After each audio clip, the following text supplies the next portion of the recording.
Hey, what's up everyone, and welcome to my review for Snowpiercer, which of course is a brand new film from the director of The Host. No, not that freaking teen drama book movie. Not that stupid thing with all the blue-eyed aliens. No, not that. A really good monster movie called The Host, which was really good, very, very funny, very self-aware. I love that film. I haven't seen it in a very long time, but I love that film. So from the director of that comes The Snowpiercer, which is a movie starring Chris Evans, of course, from Captain America fame, Jamie Bell, Tilda Swinton, a bunch of actors, and I couldn't wait to see this film. I heard about it like 2 years ago. I heard the premise. I was like, ooh, the premise sounds really, really interesting. Saw the trailer. I was like, oh, I can't wait to see this. I saw like a teaser trailer. Then after that, I tried to stay away from it because I was just like, alright, I don't want to see too much. I don't want to get anything spoiled from me. Just don't want to watch any other trailers or clips or whatever. So I had to wait a whole year and a half until I got to see this film. Any more of this film. I heard all the amazing reviews. I got pumped.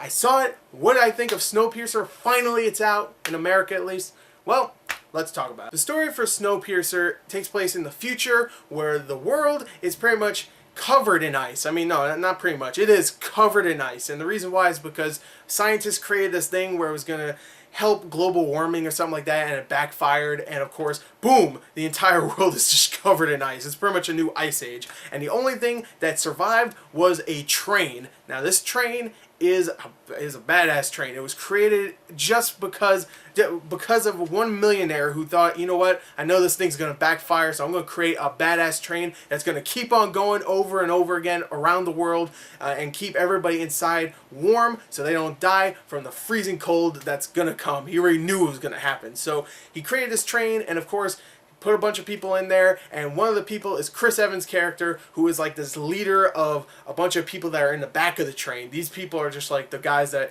they're just kind of like, I don't know, they don't really explain, but they're kind of like slaves in a way or something like that, or just people they throw in the back, just like, they're just peasants, screw them. And of course, he's the leader of these peasants, and of course, they get beaten around a lot, and they get fed these protein bars, and they just want to be at the front of the train where all the good stuff is. So Chris Evans leads this resistance with his friend Jamie Bell, and they have to go, of course, and figure out a way to get to the front of the train and stop the guy that created this train, and of course, you know, live the rest of their lives in peaceful solitude on the train, I guess. That's the story, really. Again, that's probably not the, you know, right synopsis, but I'm not very good at explaining stories. I'm going to tell you this. The story here is not going to be for everyone. It really isn't. Just like The Host was probably not for everybody. You know, if some American audiences saw it and some of them were just like, I don't know what this movie's about, it's stupid. I want to watch Transformers. You know, this movie might not be for you either, because there is some moments where it gets either not silly, but it gets a little goofy in a way where it might not work for some people. And there's just moments where it just gets surreal. But I'm going to tell you right here, those parts completely worked for me. And the whole story in general, besides the ending, I loved. The ending itself, I kind of saw it coming, and I was just like, And I'm talking about literally like the last minute. I was just like, oh, come on, really? It was very, very just like cliched and just like, oh, there is some hope. But I really did not like the ending. But everything else, all the characters, all the acting, Chris Evans in this film is incredible. Now, I don't know if he'll get an Oscar nom.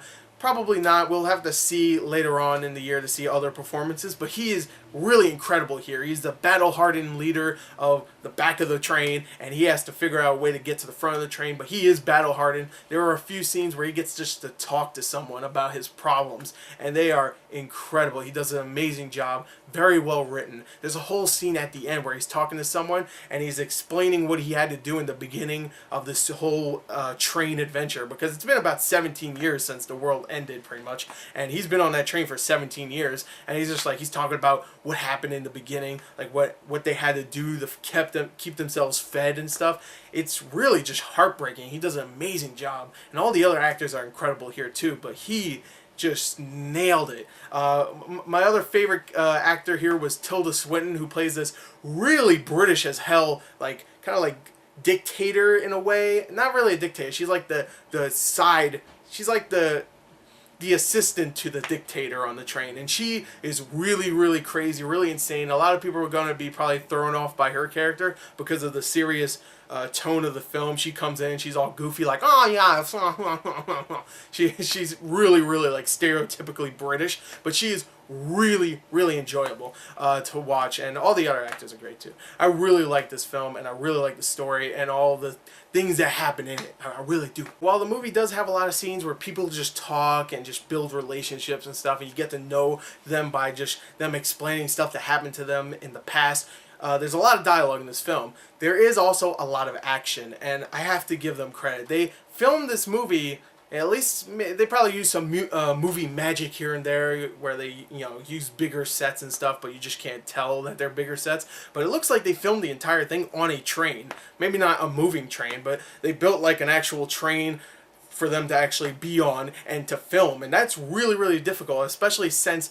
a lot of the action is just like big mobs fighting each other, and you know, it's very brutal, very, very action packed, and it's especially tough when you have a big ass camera. You have to like film all that, and all the actors like bumping into it and stuff. They did an amazing job with filming a whole movie inside a train. There's barely any moments where they film they film anything outside of the train. Maybe they show you shots of the outside of the train, but for the most part, everything is inside that train. It's very claustrophobic, very real feeling, like you feel like you're actually on this big train that is just never stopping ever, and it's just very grungy, very, very dreary and just dark, and I love how they keep making the environment change in the train. If you see the film, you know what I'm talking about, but there's times where they go into one part and it's a kitchen. It looks like a regular kitchen. They go into a next part and it's all colorful and stuff. They go to the next part and it's like a dance party in there. And then they go to the next one and it's like a big, like, it looks like pretty much like a dungeon or whatever. So yeah, them filming all this stuff on the train is incredible. The set design is amazing. The acting is fantastic. The action is great. The only real problem I have is that ending. And maybe some scenes here and there could have been trimmed down. You know, it is a very long film. But for the most part, I love this film. I really did. So I'm going to give this a 39 out of 40. Just misses my 40 out of 40. But really, you need to go check this film out. Even if you think you might not like it because of some of the silly parts here and there, you should definitely check it out. I mean, it's definitely worth at least like your, what, $9, $10 for a ticket. Go check it out. So there you go. There's my review for Snowpiercer. I hope you enjoyed it. Thank you, and goodbye.